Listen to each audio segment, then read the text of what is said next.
വോട്ടുകൊള്ള ആരോപണങ്ങൾക്ക് പിന്നാലെ മുഖ്യ തെരഞ്ഞെടുപ്പ് കമ്മീഷണറെ ഇംപീച്ച് ചെയ്യാനുള്ള നീക്കവുമായി ഇന്ത്യ സഖ്യം. ഇന്ന് ചേർന്ന മുന്നണി യോഗത്തിൽ ഇക്കാര്യത്തിൽ പ്രാഥമിക ചർച്ച നടന്നു. പ്രതിപക്ഷം ഉയർത്തിയ ചോദ്യങ്ങൾക്ക് തെരഞ്ഞെടുപ്പ് കമ്മീഷന് മറുപടിയില്ലെന്ന് ഇന്ത്യ മുന്നണി നേതാക്കൾ പറഞ്ഞു. ലോക്സഭാ പ്രതിപക്ഷ നേതാവ് രാഹുൽ ഗാന്ധി ഉന്നയിച്ച വോട്ടുകൊള്ള ആരോപണത്തിന് മറുപടിയുമായി മുഖ്യ തെരഞ്ഞെടുപ്പ് കമ്മീഷണർ കഴിഞ്ഞ ദിവസം രംഗത്തെത്തിയിരുന്നു.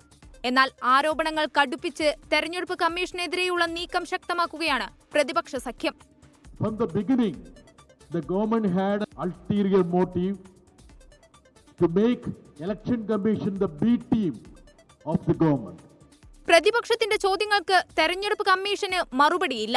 ചോദ്യം ചോദിക്കുമ്പോൾ ഭീഷണിപ്പെടുത്തുന്നുവെന്നും നേതാക്കൾ. വിഷയത്തിൽ പാർലമെന്റിനകത്തും പുറത്തും പ്രതിപക്ഷം ഇന്നും പ്രതിഷേധിച്ചു.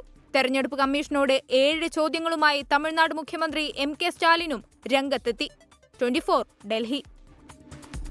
ലോകത്തെവിടെയായാലും ഏത് സമയത്തും 24 വാർത്തകളും ഓഗ്മെന്റഡ് റിയാലിറ്റി പാക്കേജുകളും എക്സ്പ്ലെയിനറുകളും വിശദമായി കാണാൻ ഞങ്ങളുടെ യൂട്യൂബ് ചാനൽ നിങ്ങൾക്ക് സബ്സ്ക്രൈബ് ചെയ്യാം.